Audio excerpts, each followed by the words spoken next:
Muito boa tarde a todos. Mais uma vez, bem-vindos à Escritaria.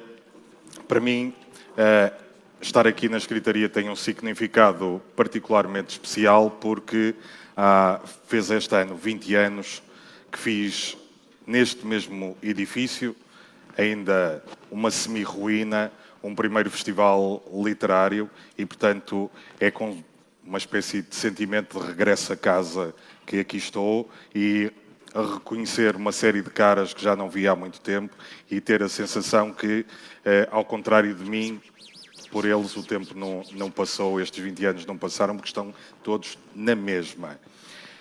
Nesse processo, e não foi exatamente há 20, mas há 19 anos, um dos convidados do festival era, na altura, um jovem editor e poeta, e veio ao festival porque ainda não era o mega sucesso que é hoje, era conhecido por um grupo relativamente reservado de leitores de poesia. Ele tinha acabado de lançar o primeiro romance e o que nos unia e uniu foi o gosto que tínhamos e temos pela poesia de Daniel Faria, e juntamos-nos numa tarde de muita chuva e trovoada aqui para falar do Daniel e lançar as bases do Prémio de Poesia Daniel Faria com uma amiga que já não está entre nós, a Vera Voga. Esse jovem editor e poeta é o Walter Ugumem, que eu me escuso de estar a apresentar porque toda a gente o conhece e é hoje uma das vozes mais sólidas da literatura portuguesa. E eu, pegando no que se falou na última conversa, e é aquilo que também acho interessante na escrita do Miguel, é que há escritores que nós admiramos pela qualidade da obra. A obra é perfeita, é muito bonita. E depois há escritores que juntam a isso uma outra coisa. O Miguel Esteves Cardoso é como os Smiths. Dizia-se que nos anos 80, quem fosse ver um concerto dos Smiths ia para casa formar uma banda. E quem nos anos 80, final dos anos 80, 90, leu o Miguel Esteves Cardoso, foi para casa com vontade de ser um cronista, de ser um escritor, e esse é o maior legado que ele nos pode deixar. É essa chama e essa centelha que ele despertou numa geração que eu podia citar aqui, já falaram de vários nomes, eu podia juntar o João Pereira Coutinho, são uma série de grandes cronistas ou escritores. Vamos ter cá o Bruno Vieira Amaral, a Bárbara Reis, todos eles foram iluminados por essa centelha. Nós vamos conversar, o tema é bastante simples, é escrever é fodido, e vamos conversar sobre... Aí aquele F era isso. Era. Eu ia-te perguntar, está lá assim mal escrito? Ainda pensei que pudesse ser formidável ou fenomenal, mas Pois eu achei. Achaste que era formidável e fenomenal, Sim, mas qualquer coisa assim mais com decoro. Mas nós temos uma diferença. Vocês estiveram aqui, e é começar já a provocação, porque isto é giro. Nós tivemos antes uma mesa de gente que são betos, não é? São os betos. Comparados comigo, onde é que eles estão? Até quero vê-los. Servimos primeiro a mesa dos betos e agora vem porque eu escrevia para o jornal e porque o Paulo Portas convidou-me para não sei o quê. E não sei, isso é uma relação estabelecida com o MEC, que eu diria, antes de mais, boa tarde a todas. E tenho que cumprimentar o MEC, que me apetece dizer Mequinho, que nos diálogos com os meus amigos que também gostam dele, o Miguel Esteves Cardoso é um Mequinho. É uma relação, vocês tiveram uma relação muito beta com ele. A nossa relação era uma relação muito mais punk. Sim, esta é a mesa dos gunas. Total. Os suburbanos... Mas eu a cumprir ainda a fé pós-gótica, meio depressiva, e não sei, tu já estás aí burguês total. Já. Eu ainda tenho este ar. Eu até estava à espera que quando se diziam os nomes das pessoas que escreviam a partir, depois de lerem o Mequinho, que dissessem a alguém que fosse francamente meu amigo. Mas não, ficou tudo ali naquela coutada beta de Lisboeta e não sei o quê. E há gente de fora, há muita gente de fora da coutada beta que...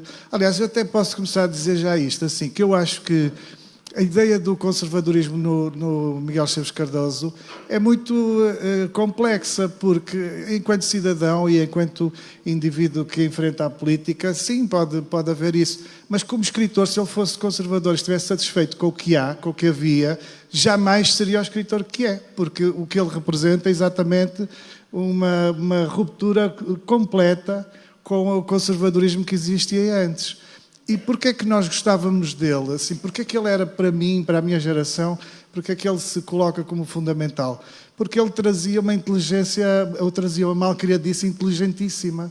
Nós precisávamos de gente malcriada, nós precisávamos de ter acesso a hipóteses de libertação, que era exatamente o oposto de conservarmos a merda que havia, percebes? E o MEC trazia os palavrões, trazia uma subversão constante e aplicada a tudo, aplicada a uma libertação das identidades. É curioso que ele pode ter sido uma das primeiras figuras woke, e a gente vai falar dos woke e deste enjoo que existe nos woke, mas é um primeiro passo para uma defesa de uma espécie de não me chateiem, estás a ver? É aquilo que eu vejo de essencial. Havia algumas figuras que podiam ser, que é muito do espectro do rock and roll, algumas figuras que podiam ser emparelhadas ou que podiam estar a par com ele e que tinham que ver eventualmente com o Adolfo Luxúria Canibal, por exemplo, com o João Peste, com o Alberto, o poeta. Eram figuras que, de facto, às vezes até contra eles mesmos e contra muito do decoro, se colocavam em risco para dizer: nós queremos outra coisa, queremos ser de outra maneira, queremos despadronizar a sociedade. E por isso, eu não vejo, Francisco, desculpa lá, mas não vejo nada em torno do MEC, não vejo nada, a maneira como ele acontece na minha vida e sobretudo, nas Caxinas, bem longe dos meios betos, a maneira como ele acontece na minha vida, não vejo nada essa intenção de preservar as coisas como se estivéssemos a fazer crochê para pôr na mesa de domingo. É exatamente o oposto, é um convite a uma certa revolta, e por isso é que ele se torna revolucionário.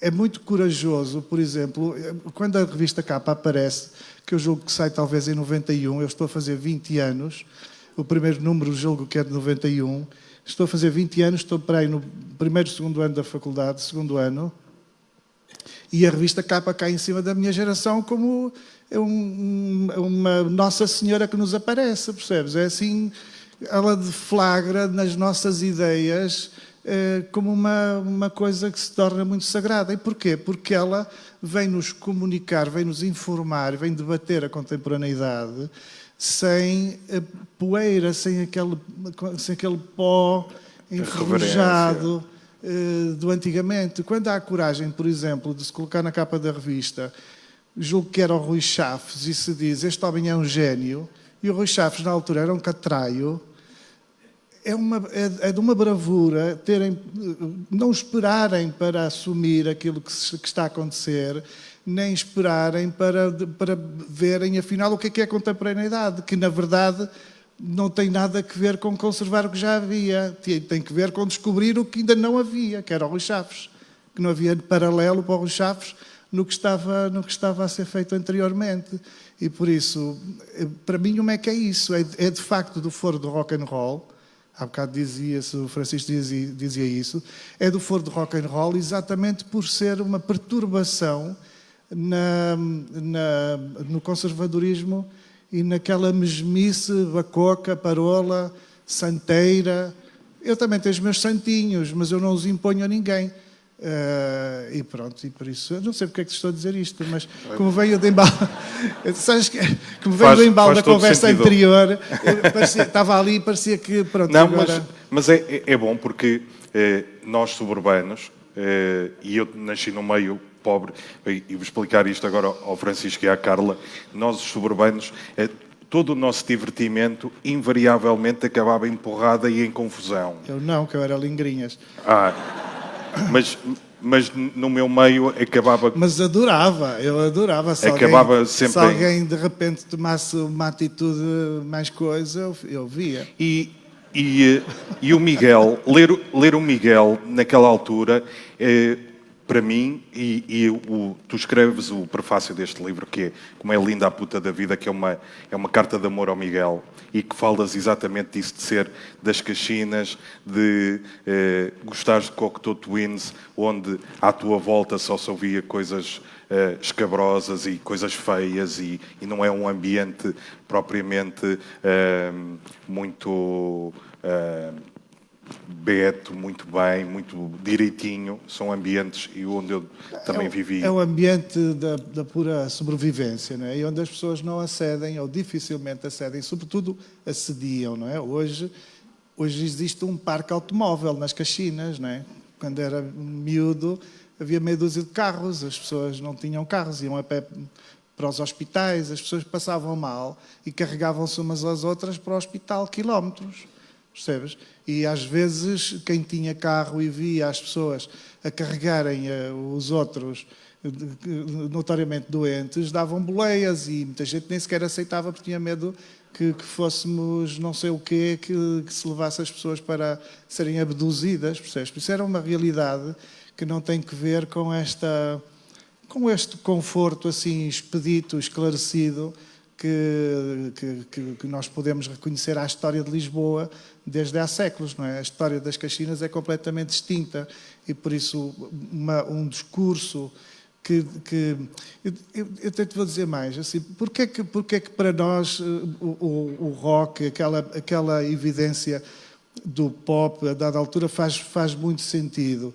Porque essa impertinência era absolutamente necessária para arrumar com os fantasmas ainda da ditadura. A gente ainda vivia. Talvez em Lisboa a ditadura tenha acabado no 25 de Abril, a 26 já estava tudo democrata, toda a gente despanada dos ideais e toda a gente a pensar em coisas muito, muito evoluídas.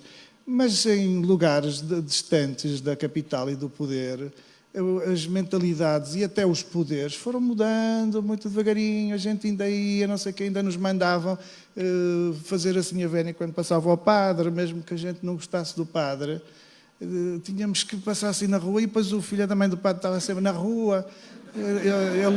A igreja era perto da minha casa, a casa dele era na rua do Correio e por isso eu dava sempre de caras com o homem. E esse lastro de castração, essa castração que ainda vinha da pobrezazinha antiga, daquele decorozinho, não fales, não digas, não é bom, que é uma coisa que acontece aos pobres. Os ricos não têm isso. Provavelmente os ricos não cresceram com os pais a dizer não faças asneiras, não digas nada, deixa estar, não fales, não protestes, vais para a faculdade, mas não digas mal dos professores, não digas mal da Câmara, do Presidente da Câmara, nem do vereador, nem dos polícias, nem do padeiro, não digas mal, não digas nada, basicamente. Não fales. Nós, os pobres, crescemos assim.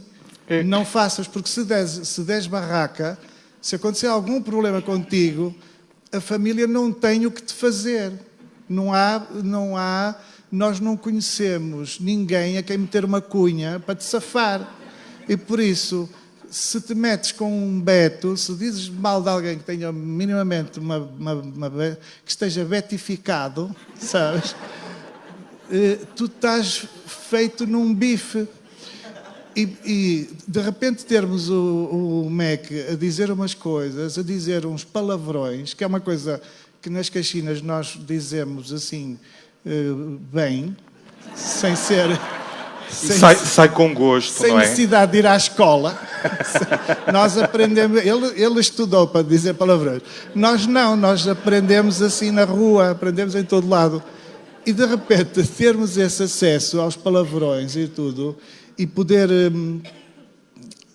sustentar as coisas a partir de um ponto de vista de não me lixem, deixem-me estar, e ter um erudito, não é? Ter assim um erudito que, de repente, seja mal criado, era absolutamente essencial para nós. Refrescante. Eu sublinho o que tu dizes. Eu nasci numa zona subúrbio rural de Gaia, e os meus pais foram para lá viver, porque a vida não estava a correr bem, e eles nunca foram à missa, nunca foram religiosos. E então fomos para um sítio que só tinha duas coisas, uma grande fábrica e um grande mosteiro. E, portanto, não havia grande escolha. E eu, como era muito pequeno, não podia ir para a fábrica, a minha mãe decidiu que devia compensar todos os anos que eu não fui à catequese num ano só, com explicações privadas de catequese, com uma senhora de 80 anos, com um bigode mais farto do que o que eu tenho agora.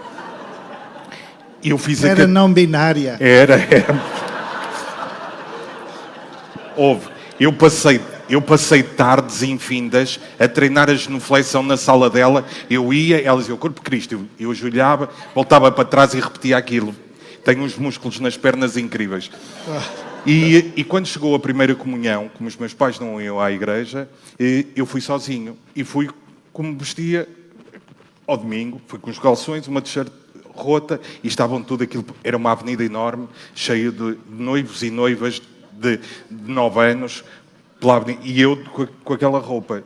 Toda a gente ia, coitadinho, o filho, ei, olha como ele veio sozinho, nem família veio à comunhão.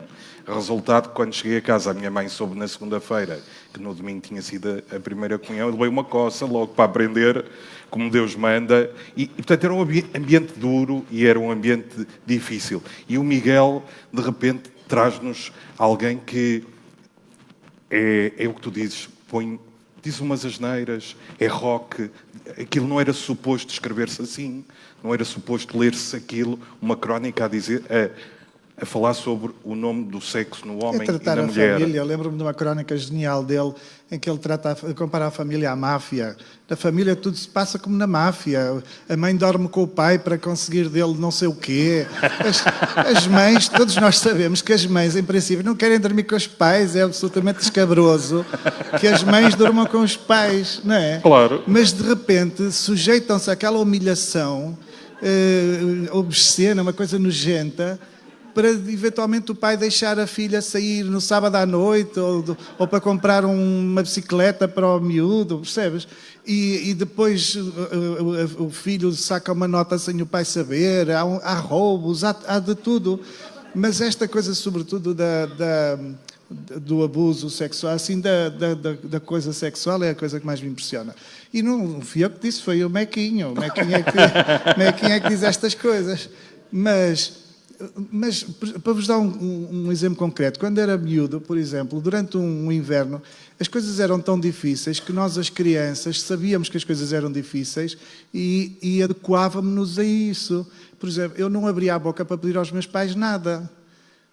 Durante uns anos, eu comecei a pedir coisas aos meus pais, devia ter 14, 15 anos, quando a vida foi melhorando. E a dada altura, quando eu cheguei à universidade, a vida dos meus pais estava muitíssimo, muitíssimo melhor. Mas quando eu tinha 11 anos, por exemplo, 12 anos, chego às Caxinas para a escola, não se pedia. Se tinha, usava-se até aquilo caído morto. Se não se tinha, pensava-se que bom seria se tivéssemos, mas não se pedia. E eu lembro-me de ter uns sapatos furados, os únicos sapatos que eu tinha para ir para a escola, estavam furados na sola, e de ter passado quase um ano a andar como se tivesse os pés sem articulações completas. Então andava assim, que era para ninguém perceber, no momento em que eu fazia um passo, ninguém perceber um furo. E então eu tinha de me desviar das poças de água e tinha sempre o pé, um dos pés estava sempre ensopado, sempre. Depois eu estava sempre assim, com o pé assim um bocado a secá-lo e não sei o quê. Quando a minha mãe se apercebeu disto, ficou chocada porque é que eu não lhe disse, porque ela faria um esforço e arranjaria uns sapatos. Mas eu próprio não me dava o direito de o chatear com coisas destas. Eu achava que as coisas não podiam ser assim. Quando eu chego à universidade, é curioso que nesse momento estou bastante beto, estou numa faculdade privada, vou para uma universidade privada. Naquele momento os meus pais estavam muito melhor de vida e por isso é que eu tenho essa possibilidade de estudar, de ir fazer Direito no Porto, numa privada. E eu passo a comprar casacos de couro podres na Vandoma.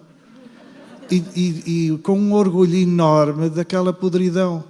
E durante uns anos, se calhar durante exatamente os meus anos universitários, eu faço questão de, ao invés de ostentar algum sinal de riqueza ou de bem-estar, de estar numa universidade beta, numa faculdade profundamente beta, em que tinha amigos que já conduziam os seus Mercedes, por exemplo, mas de aparecer com os meus casacos absolutamente punks, com uns pins a dizer kill your idols e não sei o quê.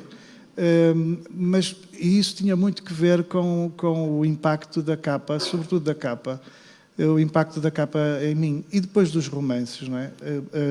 Aquela coisa... Eu trouxe este livro porque este livro tem a frase das frases.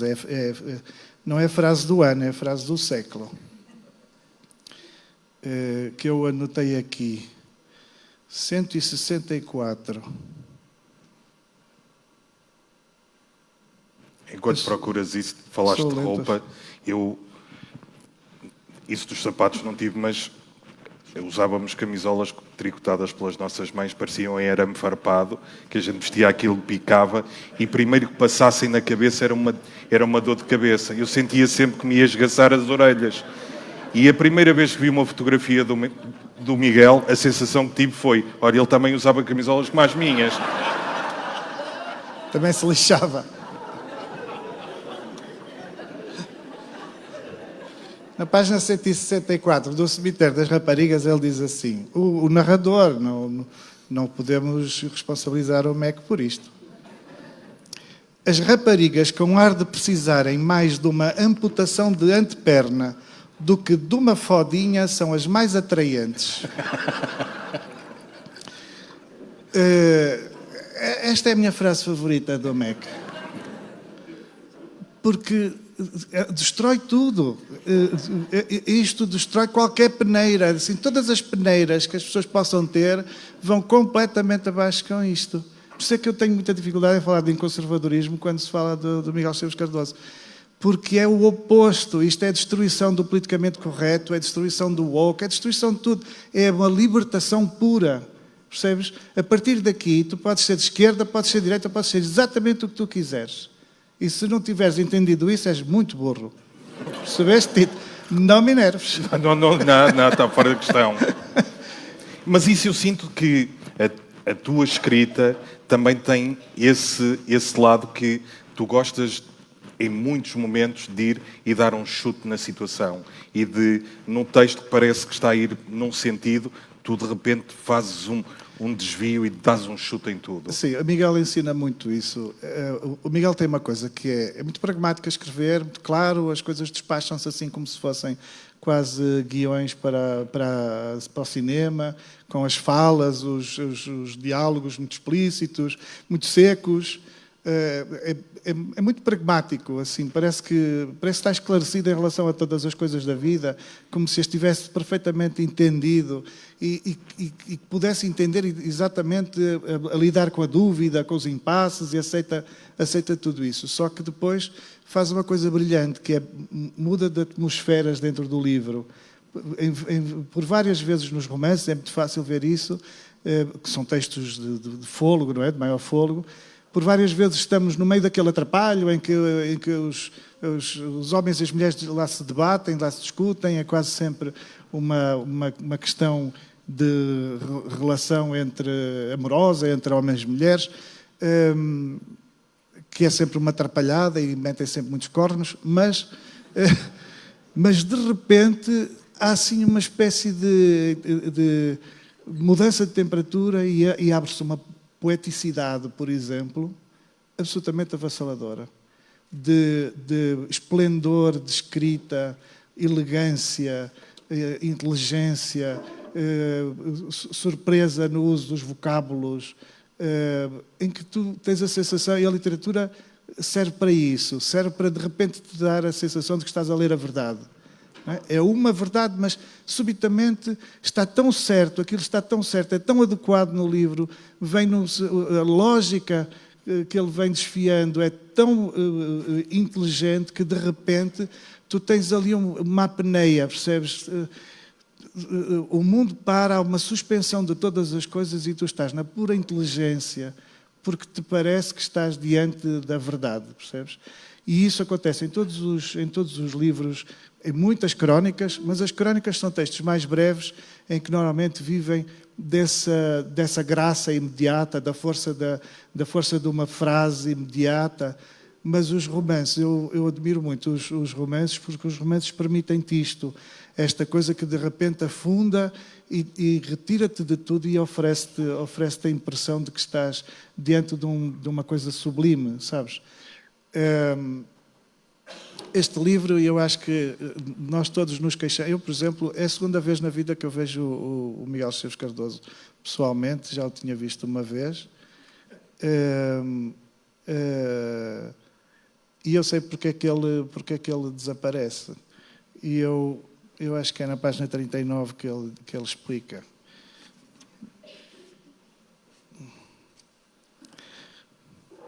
Haverá coisa mais vazia que uma casa cheia de livros? Ou mais cheia que uma casa com uma mulher lá dentro? E eu acho que é isto. Acho que é Maria João que nos roubou o Mac da cena. Há qualquer coisa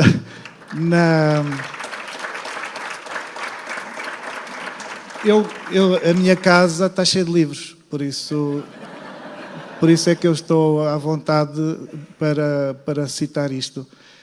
Há qualquer coisa na glória, e é absolutamente legítimo que assim seja, porque se nós o lermos, sabemos que o fundamental no seu pensamento é uma mulher, é encontrar uma mulher. É de facto dedicar-se a essa coisa incrível de amar e ser amado. E por isso, de facto, ao invés...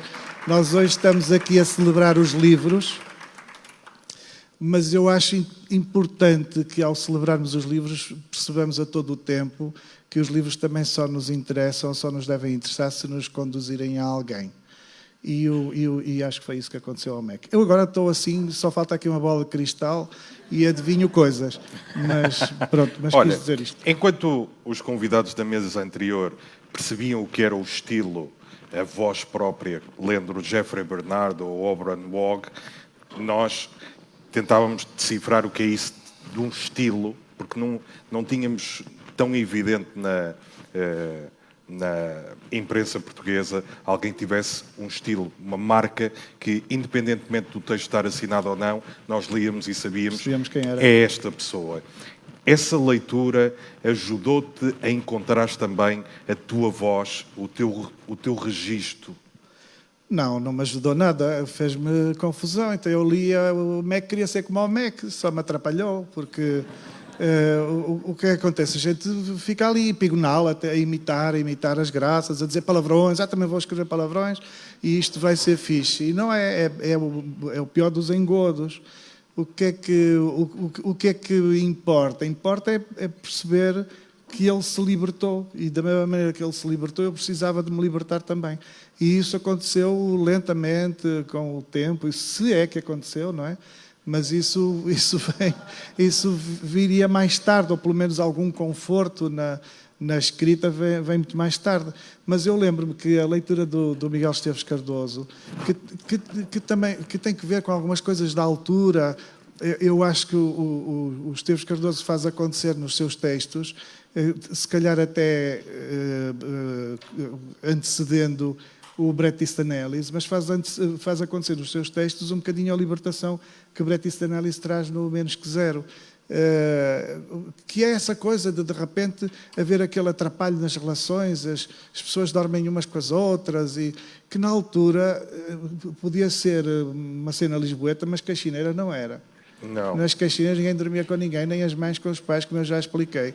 Ninguém dormia com ninguém. E andar na rua assim um bocadinho para querer dormir com alguém era uma coisa que não se conseguia fazer. Mas em Lisboa havia no bairro Alto um lugar ou outro em que a malta dormia. E eu sei porque uma vez fui lá. E eu vi, que eu não me metia em confusões, mas eu via tudo. E então, isso sim,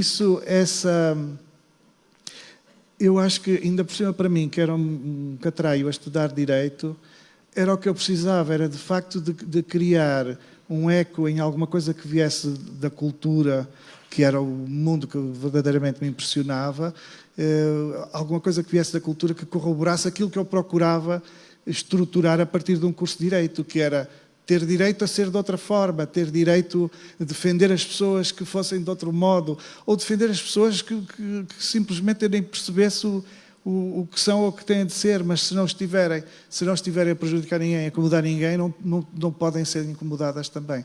E isso sim, isso marcou-me muito, percebes? Isso era uma coisa, o Miguel Esteves Cardoso, eu não ia à missa, fui à missa para aí 10 vezes na vida, sobretudo só em funerais, infelizmente, mas o Miguel era uma catequese, assim, era uma coisa que de facto eu partilhava com alguns amigos e de vez em quando trafolhávamos assim uns textos entre uns e outros, traficávamos as coisas, porque era, não vou dizer doutrinador, mas era uma espécie de professor que chegava à distância e que chegava com uma graça enorme e por isso conseguia chegar, enquanto que outros que eventualmente poderiam ser igualmente inteligentes, não chegavam porque não falavam connosco, porque não nos libertavam, parecia que nos mandavam para dentro das mesmas caixinhas que existiam e mandavam-nos fazer... Agora calem-se que vão ouvir uma coisa que a gente aqui vai dizer, vocês não digam, não contem a ninguém.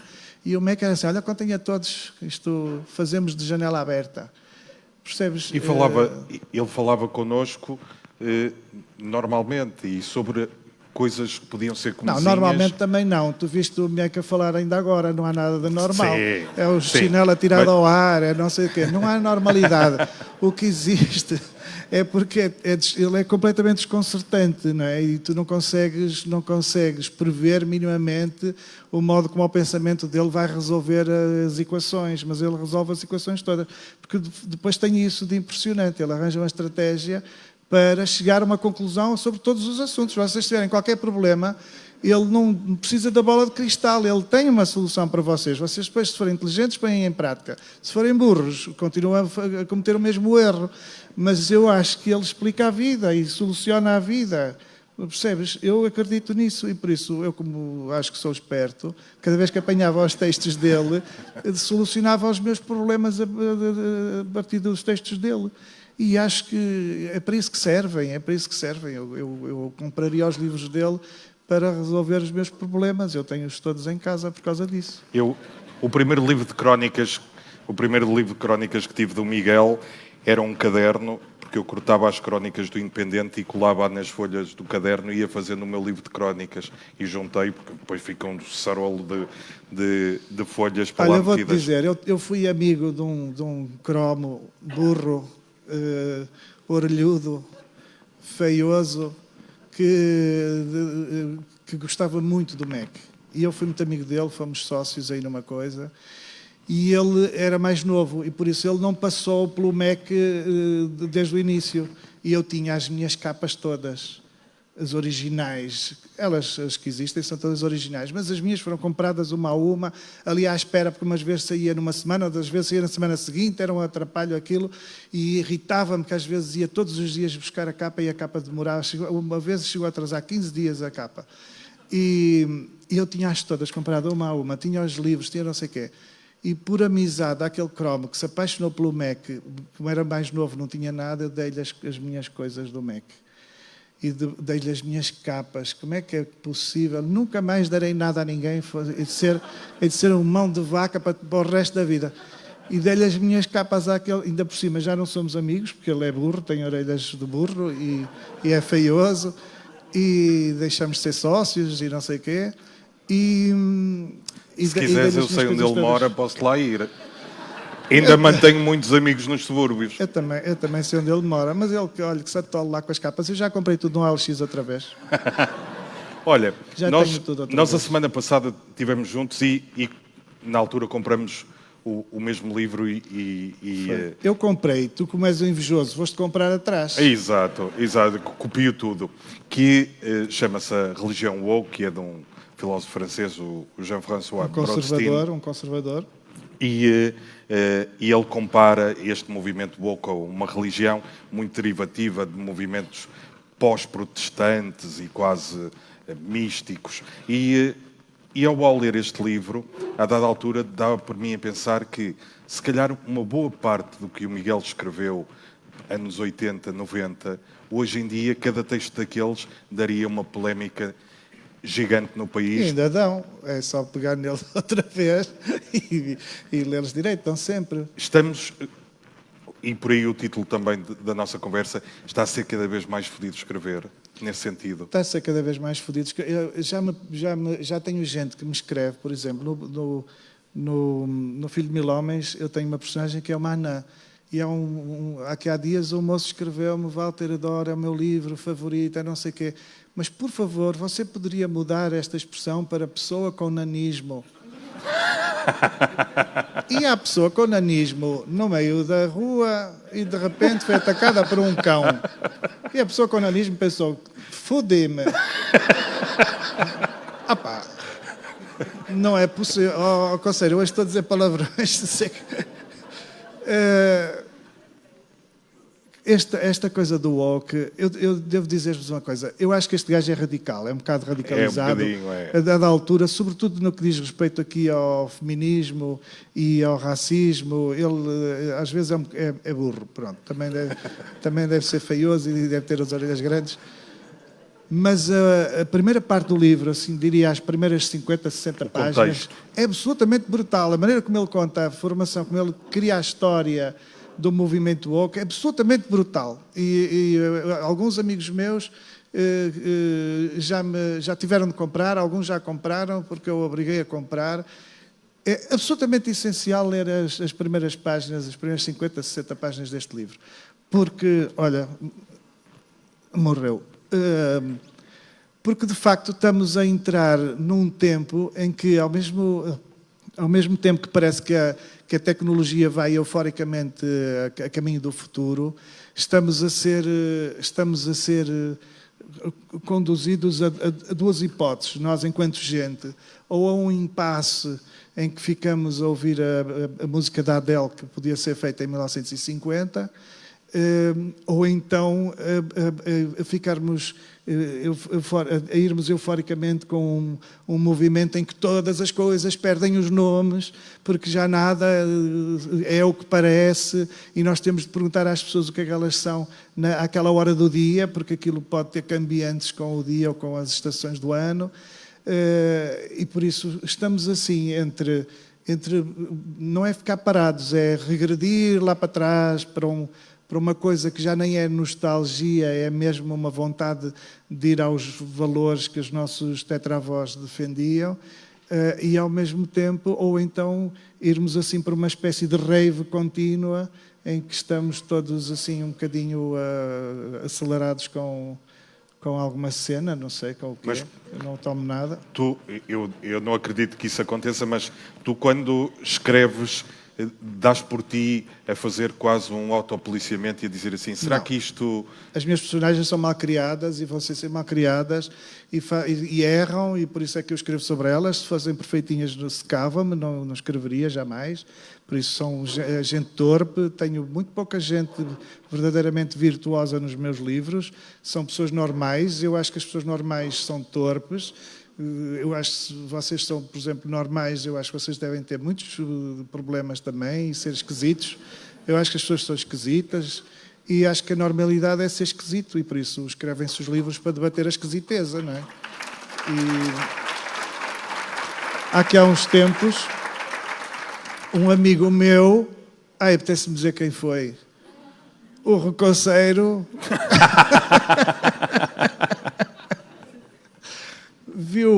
foi-lhe perguntado, a publicação do Bioa foi feita no Brasil, e foi-lhe perguntado se ele teria interesse em alterar algumas expressões que podiam ser ofensivas para o woke people. E ele perguntou-me o que é que tu pensas, e eu disse logo, manda para que pariu. Quer dizer, era só que me faltava. Então a aldeia dele chama-se Ada Gorda.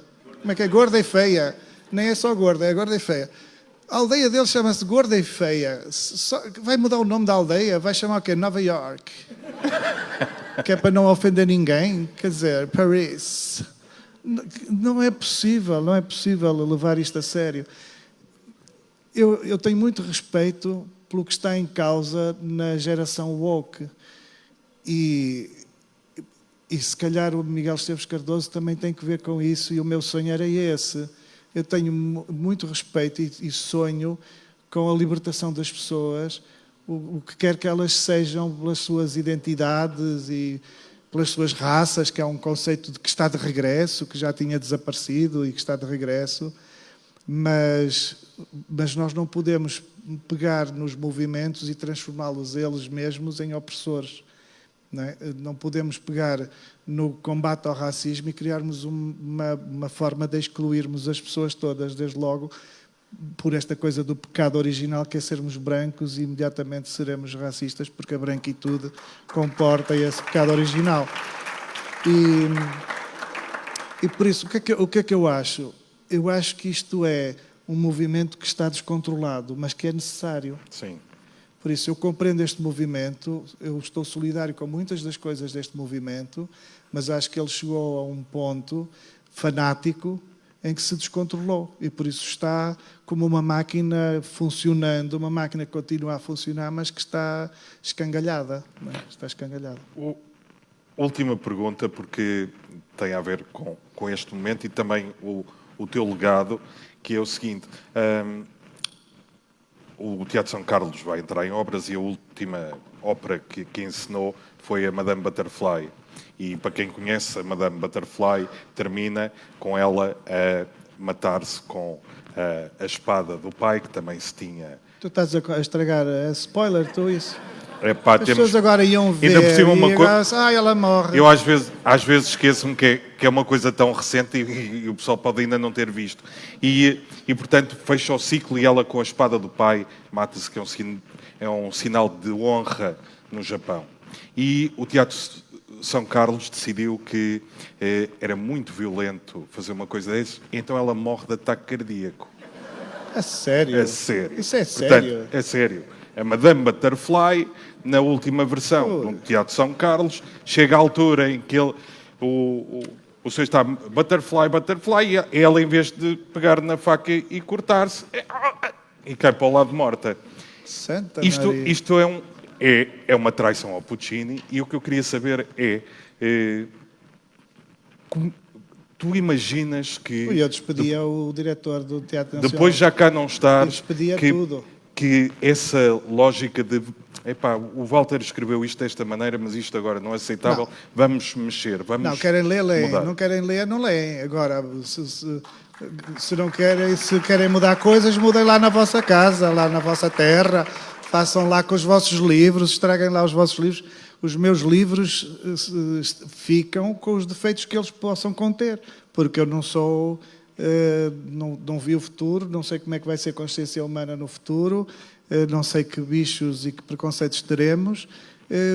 Há um de ler-me como um homem do meu tempo, pronto, que tentou melhorar o mundo conforme acreditou nele, mas se melhorei, melhorei, se não melhorei, não melhorei, mas os livros que eu fiz foram estes, não foram outros.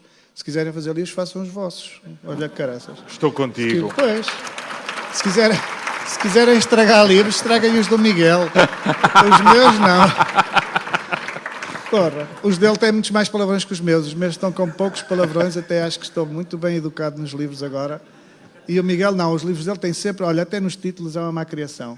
Sabes que eu, no momento em que prefaciei o Como é Linda a Puta da Vida, uns dias ou uma semana depois, prefaciei um livro da Cristina Ferreira chamado Para Cima de Puta.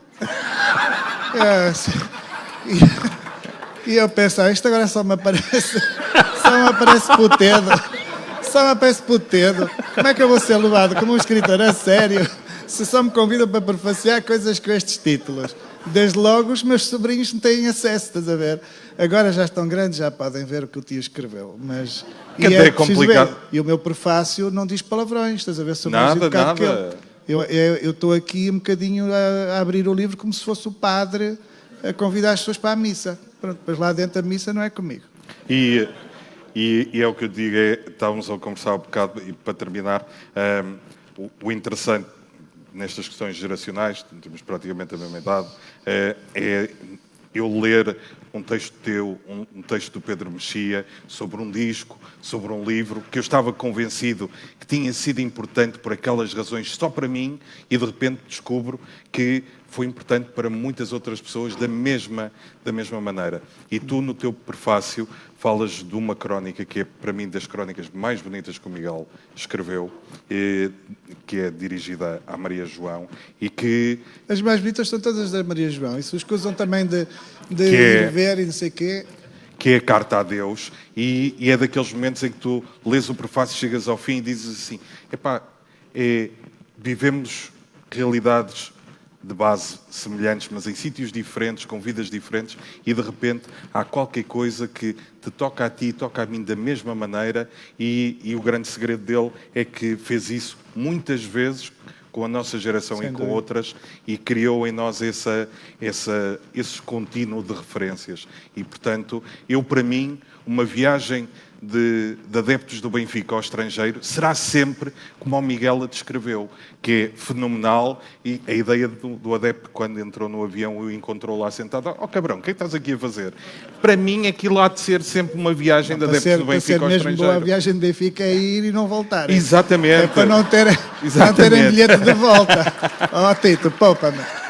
Não, para mim é assim, eles vão e não voltam mais. Pois, é tipo Lost. Que fiquem Lost lá numa ilha qualquer com jacarés. E, portanto, olha, o Miguel foi muito importante para a nossa geração, foi importante para ti, era importante perceber, para ti enquanto escritor, o que ele significou, e dizer-te muito obrigado por teres vindo. Obrigado. E obrigado, Miguel.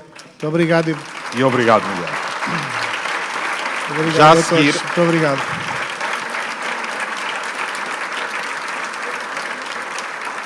Já a seguir vamos ter uma conversa com dois cronistas, e esses ainda provavelmente mais influenciados pelo Miguel, que são a Bárbara Reis e o Bruno Vieira Amaral, que vão estar aqui à conversa com a Inês Castanheira. 5 minutos e já voltamos. Obrigado.